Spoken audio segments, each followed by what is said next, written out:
Everybody. I'm Eric Einhorn, General and Artistic Director of On-Site Opera. Most of you probably know that by now. Great to see you all again for our sixth industry Q&A session.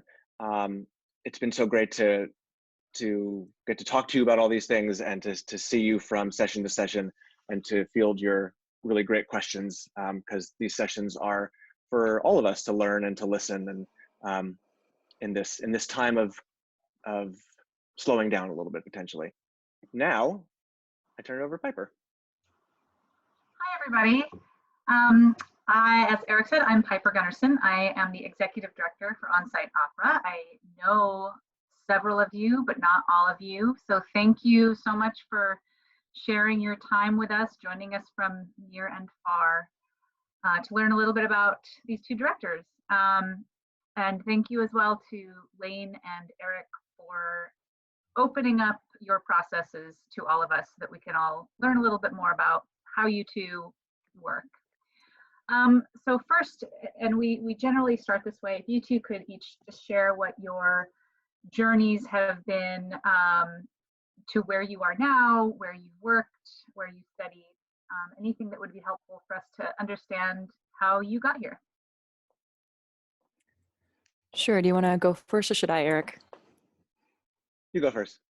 All right. Hi, I'm Laine. I started out by going to NYU's experimental theater school at Tisch for stage direction. So I started in a fairly traditional, if you will, path. But as soon as I got out of college, I started assisting directors and working with a couple of different companies that were in the experimental theater field, and realized that I really didn't like directing theater that much. Wasn't really my jam, but I was working on Evan Ziporyn's opera, A House in Bali. We were touring that. We toured that between Berkeley and then took it to BAM, as well as to Boston. And we were in the rehearsals at BAM, and the orchestra was on stage and they took a break. And they decided they were going to work on Steve Reich's Music for 18 Musicians in that break. And I was in the house at BAM, and I was just like sitting there like floored, because it was this experience of like looking up and seeing the ceiling there at BAM in the opera house. And all of a sudden it was like, oh, right, this is what I want to do.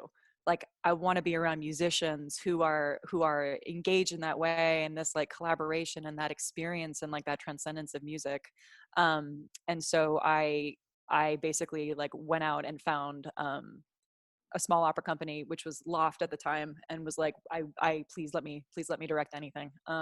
And that started like my first real professional, or like the first piece that I did that was professionally reviewed with Loft. And it was super clear. I was working as an assistant director and an associate director at NICO, and had toured Powder Her Face to Canada and to Europe, as well as a BAM. So I was also really realizing how much happier I was being around opera singers and being around musicians in general.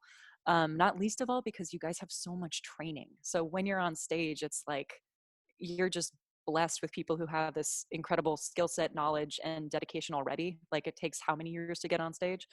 So the experience is really different than directing theater for me. And then went from there, directed for Loft. I was the resident director for about 4 years. So I was directing about two or three operas a year with them, as well as working with a number of different smaller companies. And then went on to also work with a number of composers and new music. So I work pretty regularly now with a composer named John Allward, who lives in Boston. And I, inside of directing opera, realized that I really wanted to be sort of telling my own narratives or making my own comments or critiques. And so much of the time, the way I was working with the libretti was to really try and push forward like feminist narratives. And sometimes that was really hard to sneak in with certain pieces. Like Verdi's Macbeth can be a much harder one than, say, Lucretia Borgia, if you really want to like sneak it in there, and still make it palatable for a fairly broad audience on a certain level. So I went to visual art school and then now have kind of a dual practice in directing opera and making visual artwork. Excellent, thank you. Eric, why don't you tell us about your journey? Sure. So I started life wanting to be an opera singer, and went to Oberlin to do that. And I know there's an OB or two on the call. And kind of quickly discovered directing. I'd done a little bit of directing in high school. I was sort of that kid, and got into a little bit more in college, and ended up utilizing Oberlin's Create Your Own Major program that they have, and using a friend's template, created a dual major in voice performance and opera stage directing. And it just gave me access to a wide amount of courses throughout the conservatory and the college to sort of broaden my skill set. Initially, I had used directing as a hopeful means to get cast more in the operas at school, but it backfired horribly. I didn't get cast in anything, really, and ended up falling in love with directing in the process. Directly out of school, I tried to take the more difficult path and thought, well, I just got a degree in singing, I should try and be a singer, and very quickly realized that the path of a professional singer and a young artist was not one that I enjoyed. I found far more fulfillment being in the rehearsal room as a director, not as a singer. It wasn't about the performance for me, it was about the process. And that very clearly gave me an indication of that directing was sort of the way to go. Then I kind of went into the track of being an assistant director in regional opera for a few years. That led me to being on the directing staff of the Met for 15 years or so, and directing my own stuff regionally at the same companies that I had assisted at over the years. And for a while that was fine for me, and then there reached a point where the regional directing circuit, being on the road so much, the kind of work that I was getting, the rental production, which I don't know if we'll have time to talk about today, but is a rental production versus building a new production as a director with designers. The rental production process and that kind of work began to be less fulfilling for me, and so I was looking for more opportunities for creative fulfillment and ways to be closer to home, because I had 2 young kids at the time. And that's sort of what led me down the dark road of creating an opera company. And so here we are, 8 years later, having built On-Site from this place of needing artistic fulfillment when it wasn't happening in the path that I was on. Thank you both. So diving into the process, can you both just start, let's start with you, Laine, of describing your pre-rehearsal preparation process. That's a lot of alliteration right there. Got through it though. Absolutely. Yeah, I feel like, I mean, gosh, what happens before you get in the rehearsal room is so unbelievably like the entirety of the production in some ways for me. I am one of those people who likes to watch every single version I can get my hands on of what I'm staging, rather than doing the opposite. So I will start with watching and reading. So if there's a text like, say, Henry James for Turn of the Screw or something like that, always starting with those source texts. And then I kind of watch everything associated with it. So if it's, for instance, if it's Turn of the Screw, I will watch every horror movie that I think that could be sort of related, or think about how it could function or how I can steal stuff from it. And then the process becomes, you start working with designers. So each part of it kind of becomes this different little section that you're working on concurrently. I feel like with the designers, and I typically start by working with the scenic or working with costumes, and keep this like kind of Bible as we're going along that gets more and more updated. And then by the time that it ends up about a week or so out of rehearsal, I send that whole document to the singers. And I actually end up staging the entirety of an opera before we get into rehearsal, expecting that half of that blocking is going to get thrown away. based off of either feasibility, if it works with the character, how chemistry works on stage. But in my process, for me, I always go in knowing exactly how like every body is going to move inside of the work, which obviously for some is really important. And then for things like a chorus scene, you obviously have to know often how those 25 bodies are going to work together. So then that document is something often that I like to go back and forth with the singer. So I kind of we can get an idea of where we're lining up in terms of my thoughts on their character, because that often includes a lot of character notes. And this process is also really different if it's a classical opera or if it's a new one, but still trying to get through that idea of having a really complete look at what the piece is going to be before you even get into the first rehearsal. Mm-hmm. I'm curious, that's a lot of homework you give yourself in advance. So and I assume you're sometimes working on multiple productions in any given year. So what kind of lead time do you give yourself from when you decide to start digging into all this material to rehearsal? Well, I mean, gosh, it could be so different, right? Because you can hear about a project 2 years out, or you can come on because the director fell out. And so you got like 3 weeks to revamp a whole thing and figure out how you're going to work with the scenic design they already started building or whatever. And I think that the lead time that's really perfect, like the one that I really prefer, unless we're in a new opera work space where I really hope we're doing workshops, is about 6 months. Where in a perfect process, it's about 6 months where you can start working with someone, and that gives enough time for revision. And that's really the 6 months. It's most important, I think, for the scenic design, because the blocking kind of comes out of that physical layout and out of what is possible and what you can really do. Mm-hmm. Excellent, thank you. Mm-hmm. And Eric, how about your process? There's a lot of similarities between my process and Laine's process. I think the very fundamental thing about my process is it really comes from a singer's process, because it was the only process that I knew at the time when I started directing.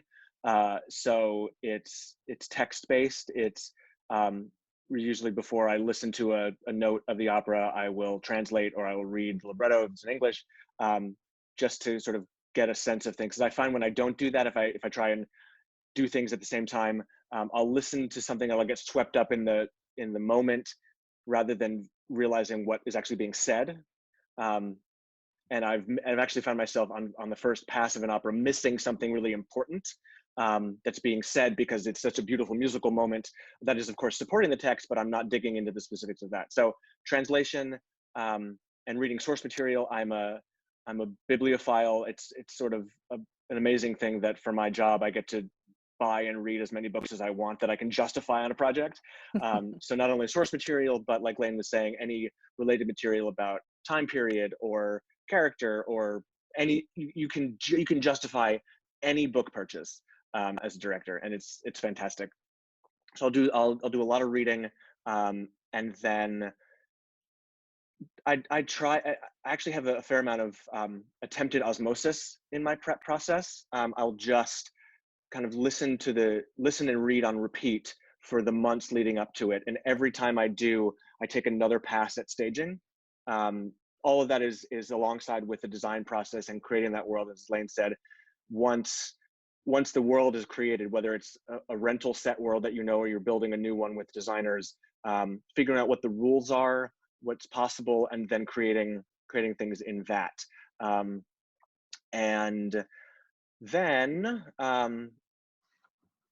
there are varying levels of how precise I get. Usually I have staging planned for every moment in the show, and I would take Laine 70% on any given day. But I had a college professor once tell me that if you come in expecting to accomplish 60% of your staging and you hit 30%, you've had a really good day. So usually on chorus rehearsal days, I take that to heart, just because you never know the psychology, the group psychology, and what works in space. Sometimes while I understand physics in my head, sometimes the things that I think of or go after just don't work because of personality chemistry. A singer's ability to tackle, like if you're listening to Caballé sing a phrase of something and you think, well, surely this person can walk from here to there while they sing that. It was easy for that person. She makes it sound so easy. You get into the room with the person who is a little less adept in that particular moment, then you have to fix it. You have to deal with who is in the room. But that's all.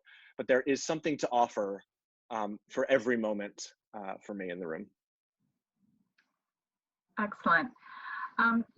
You've both mentioned once you're in the room, who you're with, especially singers, but also talking to designers and things like that. So I'd kind of like to unpack those relationships a bit more, starting with the all-important stage manager. So what is your pre-rehearsal process like with the stage manager? Also very intense.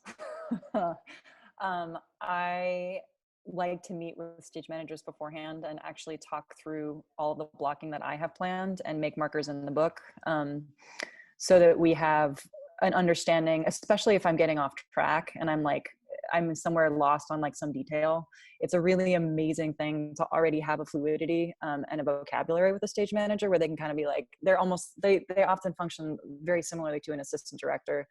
And you know, that ability to say like, hey, is this working? Is like, you know, where we have to go in the scene. Is this moment work for what you're seeing? Because I love that sort of having that kind of dialogue with stage managers in particular. And then also because like, you got to have all the props in the room. So there's also that incredible like physical moment you go through with a stage manager where you kind of have to like get all the stuff and figure out how you're going to take care of it. And that part's really amazing because a part of the designing ends up really happening, I feel like, when you guys are both trying to pick props together. But yeah, that's just a small thing. Eric? Yeah, as much as we as directors like to think we are in charge of the room, truly at the end of the day, it is the stage manager's room to run. And once you get on stage, like it is job one for me to create a positive relationship with the stage manager. Transparency, like Laine said, sort of sharing as much information as I have. And it depends on the scale. If it's a single stage manager on a project and that's sort of the only production staff you're working with, then much more information, that person has much more to do, if it's a bigger context where a stage manager is leading a stage management team and there's an assistant director, it sort of depends. I'm a fan of oversharing information because it doesn't hurt anybody to have everything. Things, you know, the mechanics of things like props, who has what, when, why, and where, and for their own paperwork and their process, but also if with all the prep that I do in things like chorus and super rehearsals, to share that information so that when you're trying to run a rehearsal with a giant chorus and supers and children, at least the stage manager and their team know these people come from these places at these times, and if you don't share that information, I've seen it as an assistant. I've seen it bite directors in the butt. That it eats through time. That the stage manager is the head of your advanced team, and that starts. I agree with Laine that usually before I'm even in a city where I'm supposed to direct, I will have had at least one phone conversation with the stage manager and dozens of emails exchanged. Mm-hmm. And a follow-up to this for both of you, what are a couple questions that you wish stage managers would ask you in that initial meeting before a project starts?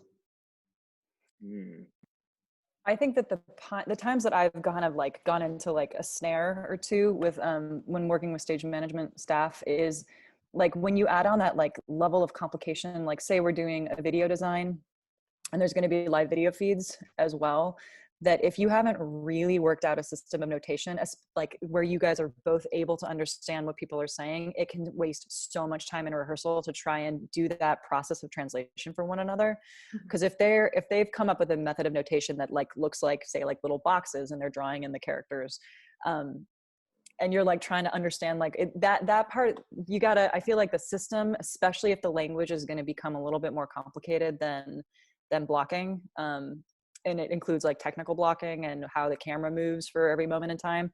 That part is really important to be able to have like a fluidity in language with one another, because that it's so much about the ability to run a room well is, can you communicate? You know what I mean?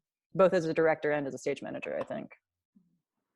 And to piggyback on the communication piece, I found the two most helpful questions stage managers have asked me.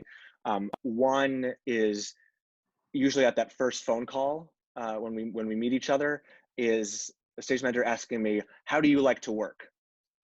Mm-hmm. Which usually is about how do you like to work with, when we're getting to a break, do you want me to give you 5 minutes notice? Do you want me to tap you on the shoulder? Do you know, those intimate moments of interaction that will become second nature over the course of your working together, just to create a structure that all of stage management can then support. And then it gives, I find, the stage manager an opportunity to say, okay, well, here are the rules of this house. Here are the stipulations of our CBA, our contract. How does that jive with you? And then another great question later on in the process, when there inevitably a snag is hit with something, it's the question of, well, what are you trying to accomplish? What are you trying to achieve? Which I have taken into my own life in sort of dealing with people and problem solving in general. It's the not trying to fix it yourself, trying to help that person who is struggling figure it out constructively. So, and I find the stage manager is then coming at it with a lot more other information that will help facilitate that solution. I've made note of that. Cassandra just posed a question that I think ties into this a little bit, especially because you both have brought up the topic of assistant directors. How have assistant directors helped you most? What prep work has been involved there? At what point are they involved in that prep process? Oh, I love assistant directors so much. They are the best thing in the entire world. So frequently. I really frequently try and work with the same assistant directors and like drag them, like most people, from production to production. And I think that my favorite thing with assistant directors is really when you're talking through concept with them and talking through sort of like your ideas and blocking, I always ask them to come up with either we decide on a scene that we kind of know they're going to take the lead on, or I have them often trying to generate, like, I freaking love special effects. I love them. I think they're so fun. I wish every opera house could rain inside. But often having them like work out technical stuff as well as the scenic designer. So there's always kind of like a different level of engagement that's not just about the rehearsal. Because I often feel like that person I want so to be also not only learning and like understanding how staging will work and also doing their job, which is a whole other job as an assistant director, but also trying to think through things and through problems that haven't even happened on stage yet, or think through a moment where, you know, we kind of needed something there. It was kind of boring, or it just didn't feel like enough was happening on stage or whatever, so that they also have this kind of store of information as a way to integrate into whatever it is that I'm making. Yeah, I love ADs. I was one for so long, and I can really appreciate the level of work that it is, and what the job entails, and the good and the not so good. I have been on many a project where it would have been great if I were not the assistant director, but work is good. So, but I think what I found is that because I was an assistant for as long as I was, I developed skills as a director that didn't require an assistant. Mm-hmm. And I think that happens to a lot of us, that, or a combination of working in places that can't afford assistants, or just don't have that as part of their usual staffing. So you find yourself having to do all those things yourself and become very self-sufficient. So the first few times I was paired with an AD, it took a second for me to kind of give up control in a way, and it was challenging. And it's all ego in a moment like that. But then once you realize you remember what you wanted to do as an assistant, or you were given the opportunity to do, which is a lot of the things that Laine mentioned, of kind of delegating various parts. In a really complicated scene, I've given my assistant the kids chorus, or supers, or part of the adult chorus tracking, or brainstorming. You know, I've sat down with assistants ahead of time and problems I've been having, and really in rehearsal, I use it very much as a sort of a sounding board. I'm very frequently leaning over rehearsal and saying, "This sucks, doesn't it? How do I fix it? What do we do? It's not funny. This moment is boring. I hate myself. I hate my show. What do we do?" And I find I gained the most when a director I was assisting was completely open with me and didn't sort of treat me as a student, because there are some that take that tack with it, and for me that just wasn't as helpful. Interesting. That's really, really interesting to hear all of that. Well, oh wait, can I add one thing to that too? Yeah. And the person who has the best gossip is always the assistant director. Like, they always know everything that's going on. They're like, you need to talk to the composer because he hates what you're doing. And you're like, oh, okay. I'm not understanding this scene, or whatever it happens to be. But they always have to know. She hates her costume. I've had more sopranos cry to me as an assistant than anything else.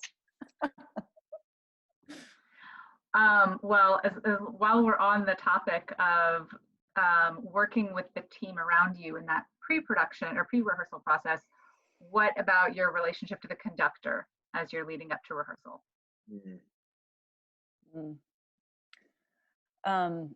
We could probably do a session on the relationship between director and each member of the team. Yeah. Totally. That can be so hard and also so good. It is the relationship with the conductor. Gosh, I don't even know how to say this politely, because conductors can sometimes be they are like the center of the show, and so that relationship, I feel like, is so. It starts often for me with the musical director, before it even begins with the conductor, on a certain level. But the conversation of getting to go out and have, like, hopefully you're with a conductor where they really want to go get a beer, and you can talk through what the music means to them and what it means to you, and how you're going to, like, work together to accomplish things, because it can be such a freaking bummer, man, when you get into, after staging a scene, and the musical director, the conductor's like, "We're not doing it that way." And you're like, why couldn't we have had this conversation, like, earlier? So it really can depend, because maybe I haven't been, sometimes I feel like I'm the luckiest kid in the world, but my relationship sometimes with conductors can be like almost a mystery until you get into the room. Mm-hmm. Yeah, it's again, for me, it's about transparency with the conductor, that if, usually, like with the stage manager, I want to reach out ahead of time. There is a kind of conductor that no matter what you say, no matter how much information you want to share ahead of time, they just don't care. They're just focused on the music of the show, and in the execution of it in rehearsal. So long as they can make contact with singers the way they need to, they're not going to get in your way. It's not going to be the most fruitful collaboration necessarily, but I think what's important for me is to talk through the basic thrust of what it is I'm thinking of for a show, and point out any potential variances from the printed score. For instance, there have been times when I've taken choruses, and if they're written to be off stage, put them on stage because I want to stage something, or vice versa. And to get that in the conductor's head, talking about cuts is a huge thing in the storytelling of the piece you're doing. You could I have wanted to cut sacrilegious portions, and you know, there's the pushback from the conductor and the negotiation, because the director's role in yes, I agree. The director's role in the process and sort of the creation of these productions has risen exponentially over the decades, but the conductor stands, like Laine said, at the center of everything. It's there's so much around that, for good and bad, and so it is a team effort. And more than anything else, also to echo what Laine said, I just want to be able to have a relationship where I can grab a beer with this person, and that carries through the rehearsal, so that there's a really easy give and take in the process of you're staging something and the conductor says, well, wait a second, I have a question, and it doesn't feel adversarial. It's just about making that power structure comfortable for everybody, because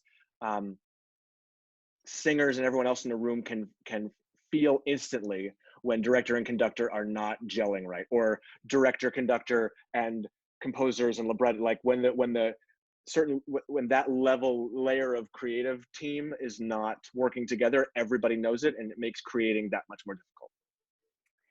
And I also think you can kind of, this is a bit more maybe philosophical, but I feel like you can see the entirety of the rehearsal process on stage in the final product in a weird way.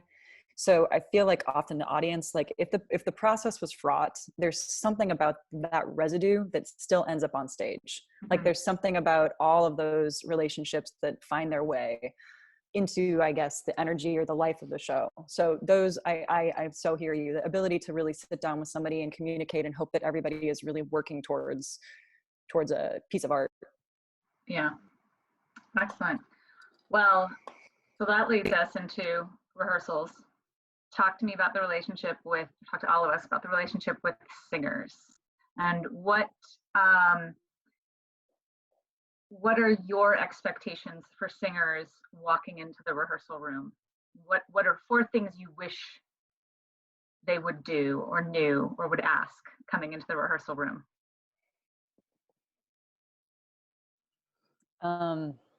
I feel like these lists are going to be pretty similar as well, potentially, Eric. But I really, if there are associated texts with the opera, I really hope they read them, so that we are able to draw from the same pool of knowledge and the same dramaturgy.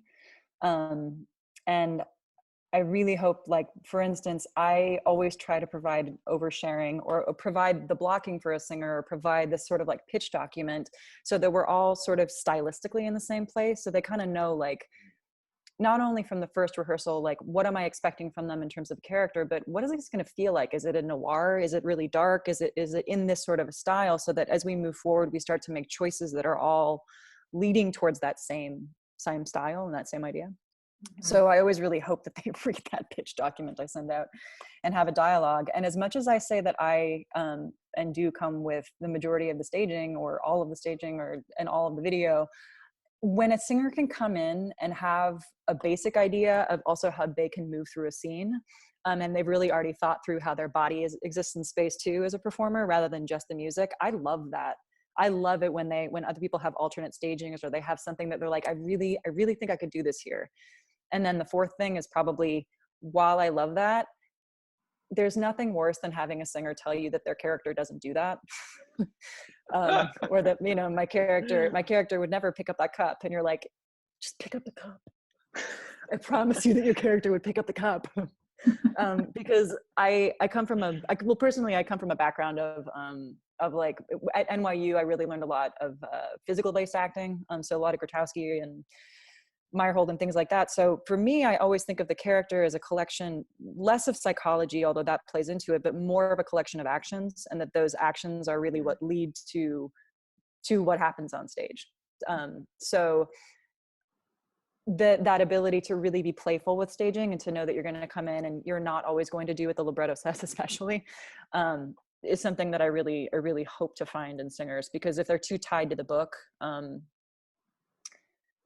it can be really frustrating. Even if the staging inside of Barber of Seville can be really funny, the way that it was written sometimes, you know, having that flexibility is really necessary.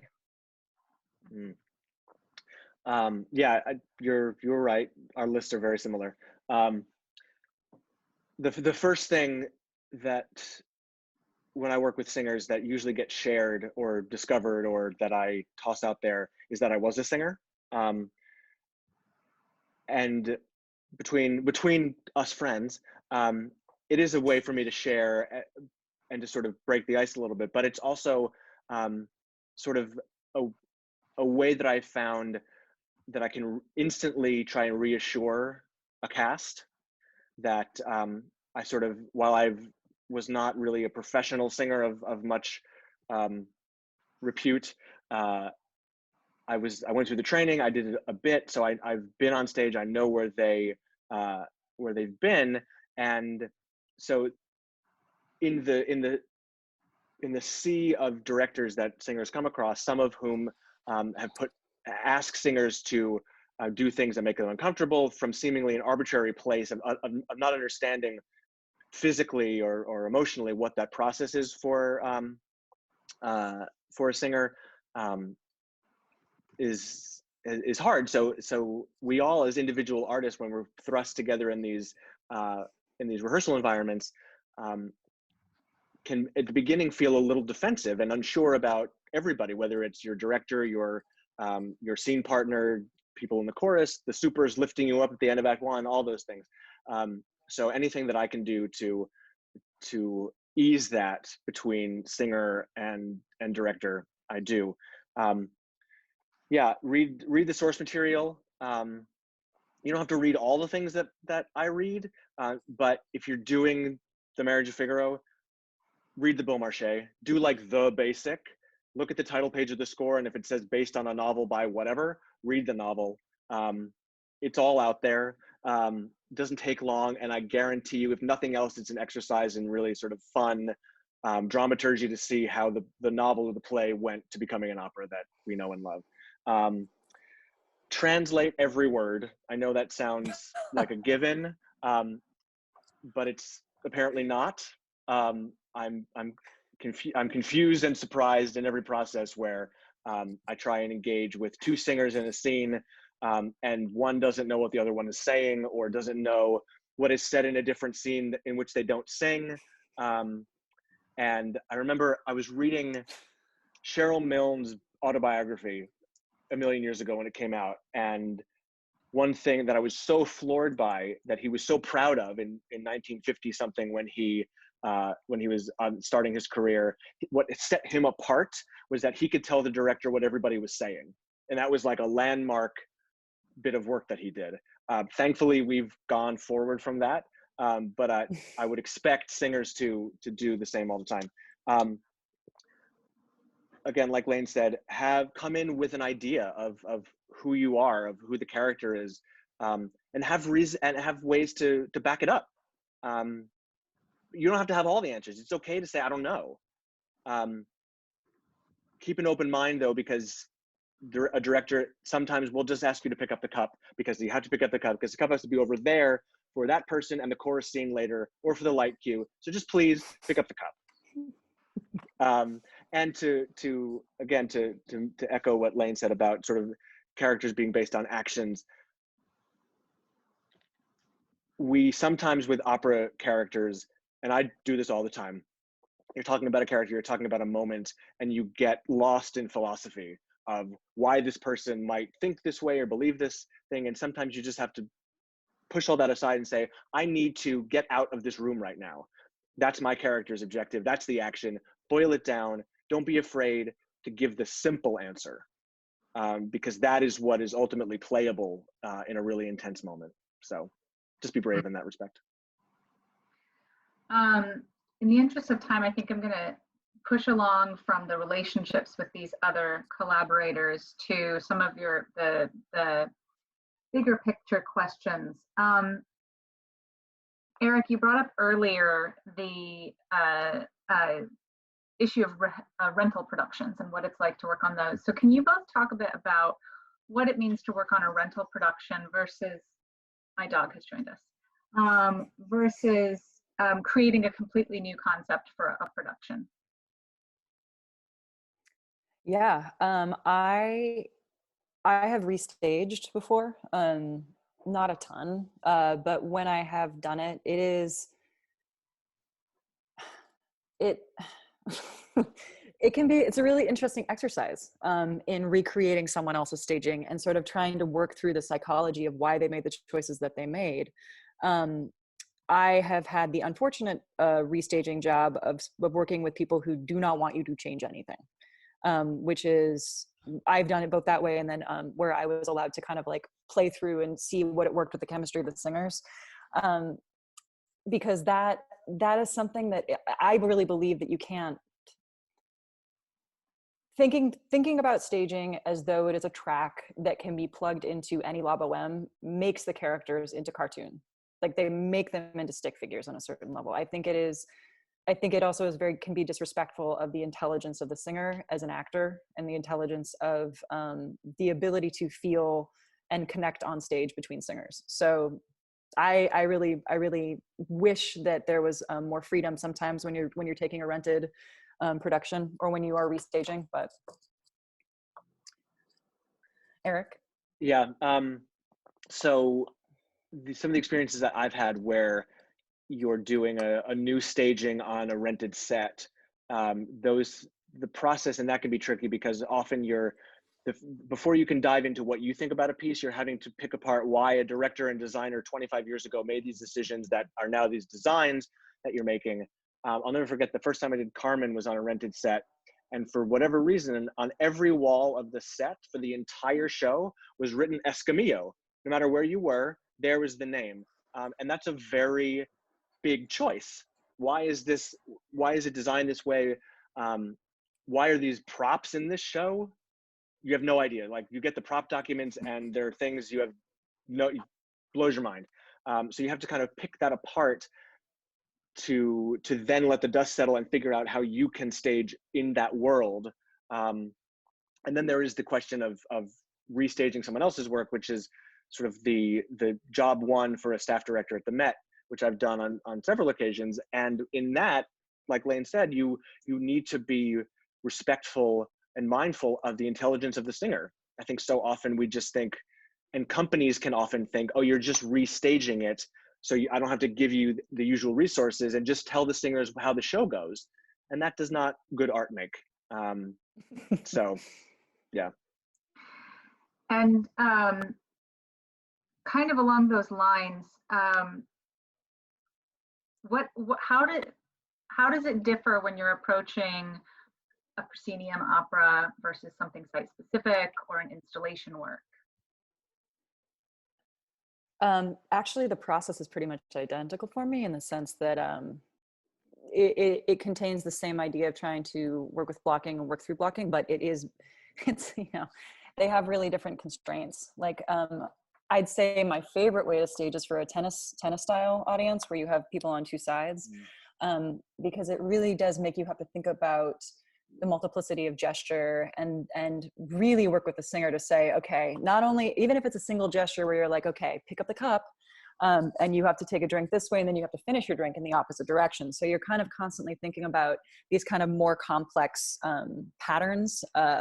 For me, when I'm working in the round or working two-sided, that I love, because it's such a fascinating challenge to have to figure out how you can really tell a story in 360 and how you build a set in 360 and how you hide something even though you can barely put up a wall, but we know we have to have some place you can hide something. So process is similar, but challenge is really different.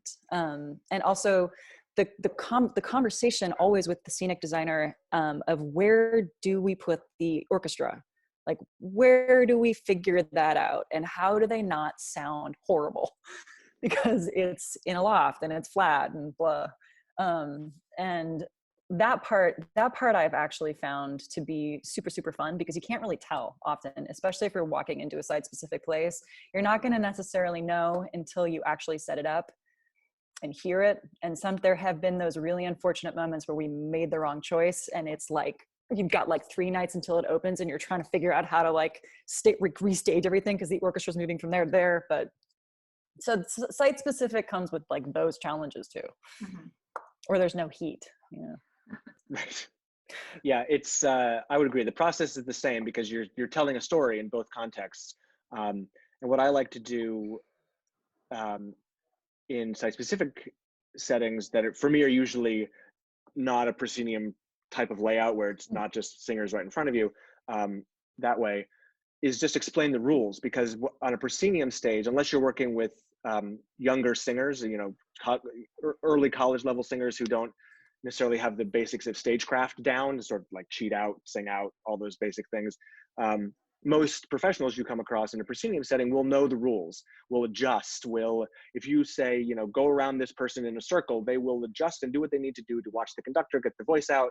They'll do all the fixes themselves, versus in a site-specific environment, whether it's alley or whether it's 3 in the round, not everybody knows those rules, or not everybody knows the rules that you want. I am a huge proponent of seeing people's backs a lot of the times, and so that makes singers very uncomfortable.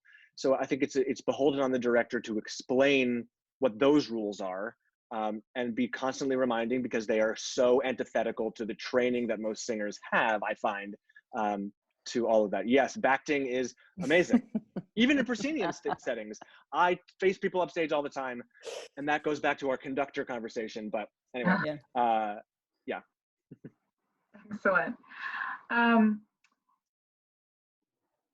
And what about in your approach to classic opera versus new work? We've had a lot of questions about the whole process, from artist relationships to the process itself relating to new work. So talk a little bit about the difference as directors in your approach to directing a piece of the standard rep versus a completely new work.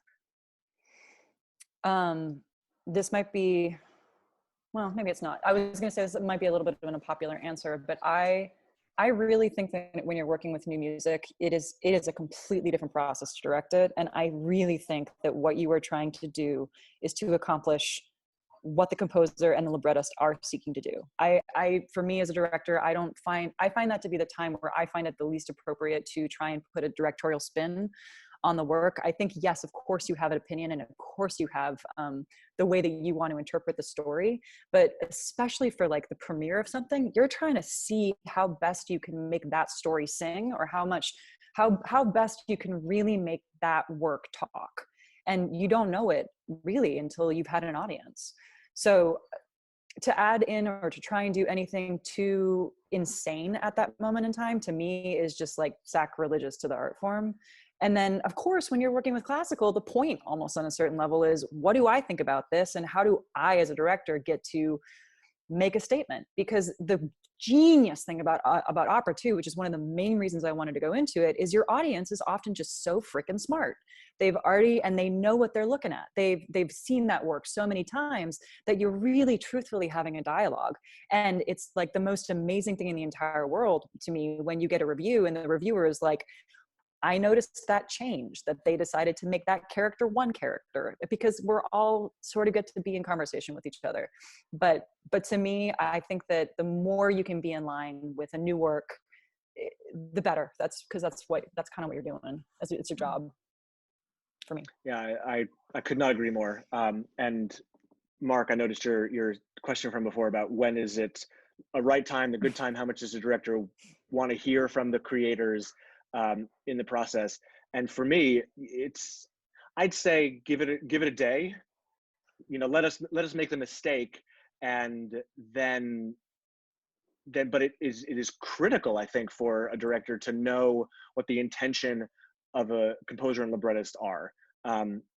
With all the dead composers, we only have a guess. We have letters, we have all the reading we've done, but to actually be in the room with the people who created this and know full well what it is, it's invaluable. And as Laine said, that is a world premiere of a new piece is not the time for a director to make their mark in a sort of a splashy way. The way a director can make their mark with a world premiere is to serve the piece, to serve the story. I mean, I think that's how a director makes one's mark anyway, is in service of that.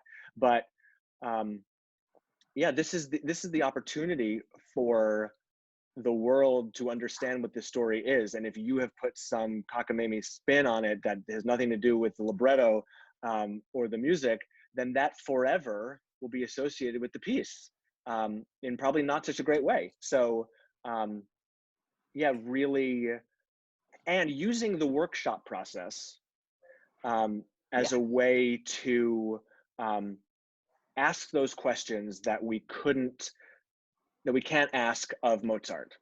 To say, well, this scene, what I think about this scene is this, and here's sort of the action and the way I see this scene being staged.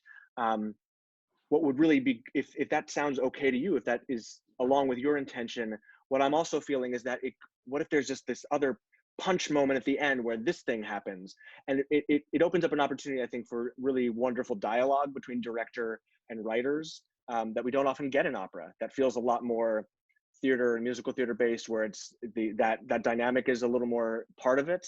But look, it used to be what opera was. You know, Mozart and Rossini doing massive rewrites in attics of European theaters. The stories are all over the place. So yeah, it's yeah. And I would add one caveat to that really quickly, which is that every once in a while you also start working on a new work where you genuinely, your ethics don't align with it. Like I've definitely had moments where I was like, whoa, the librettist does not understand what they're putting on stage right now. And in that moment, I really do think it's also your job to say like, hey, this is really sexist. This is actually like, I'm doing a totally alternate staging somehow, because this, otherwise you don't want, and you just have to believe that they don't want to do that either. So that conversation can also be happening. I think a question that came up that's somewhat along these lines so you've spoken a lot about the approach to the new work and what your role as a director is to that work.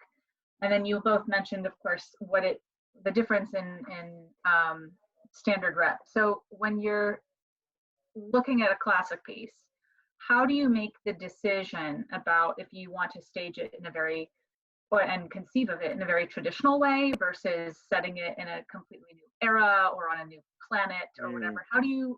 What influences those decisions? With a classical work, that's partially why I like to watch everything, why I want to know the dramaturgy of the piece in that respect, because while I don't think that if you made the same decision as some director to set it on the same planet, you probably don't want to set it on the same planet if like they just did that planet at the Met. But how I justify it,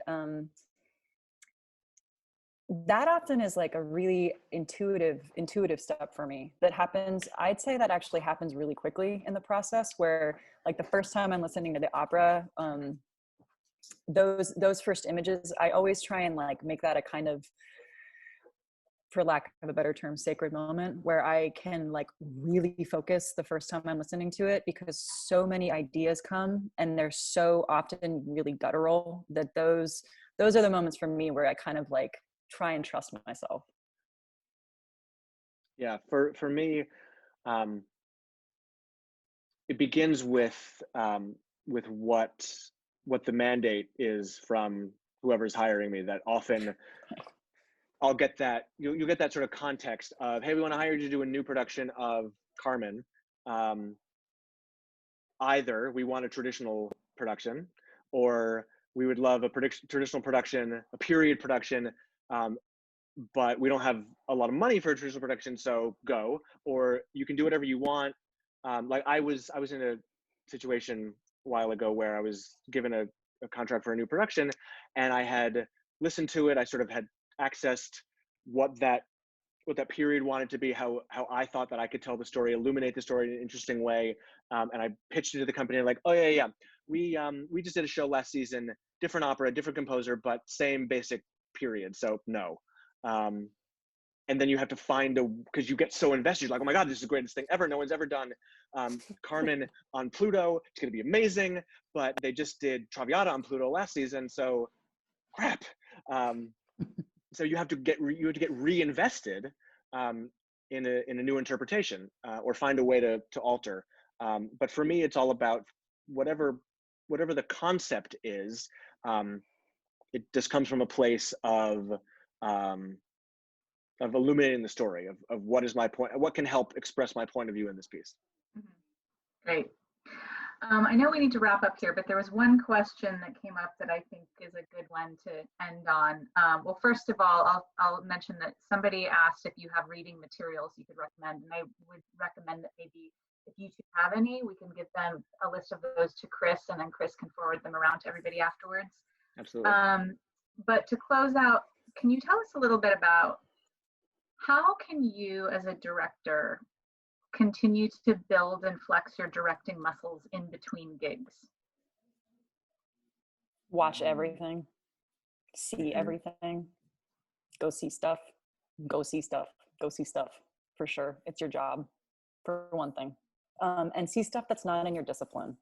I find more ideas about staging from seeing dance.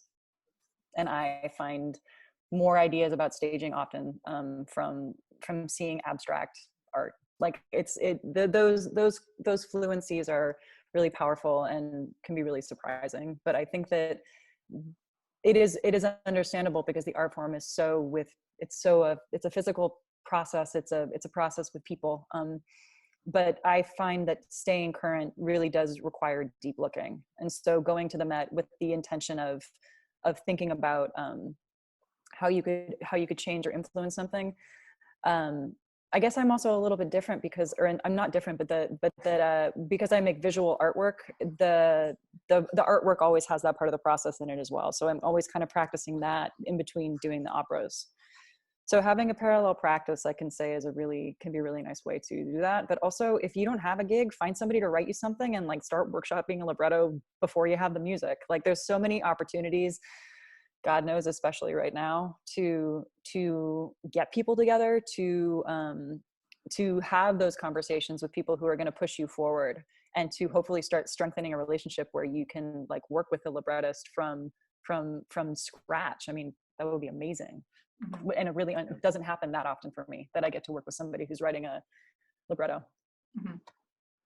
I'd also add to that, and especially now, get together with singer friends and coach. Do aria, help your singer friends with aria work, digging into text. It can be really useful, I think, mutually beneficial, and it also, as a director, can give you a potential revenue opportunity if you want to start charging for coachings. If it's something the director can do. In addition to everything that Laine said, I had another one too. Oh yeah, paper projects. If you have time and you and your set designer friend or your video designer friend would like, you have this great idea for a new production of Traviata, but no one's shopping for a new production right now. But put it on paper, design it, do renderings, talk about it. Get to a point where you could hand it to a general director and say, "Look, I have this show you should do." It can really help with your process of building new productions, creating those worlds, and answering the questions that often come up in rehearsal. If you really flesh out these worlds, plus it can give you some really great fodder for your website, for a portfolio, just to sort of see, for people to look at your process and the kind of worlds you like to create. Yes, Julia, we can send something. You can send some stuff out for a pitch, for sure. Excellent. As with all of these, we could go on and on and on, and it looks like we even came up with a couple recommended topics for future Q&As, so maybe we'll add those to the slate. But I think that's all the time we have today. So thank you, Eric and Laine, for sharing so much about your process with us all, and thank you all for joining us. Eric, is there any closing housekeeping that we usually do? This is the last of this group of scheduled sessions, but there's been a lot of great input from all of you, and we're looking at another round of these in the coming weeks and months. So if you have ideas for sessions, please let Chris know. We're compiling a list, and the Artistic Advisory Council will continue to meet to discuss some more of these. So just thank you for your enthusiasm and for participating. Excellent. Thank you all. Have a great afternoon. Thank you. Bye.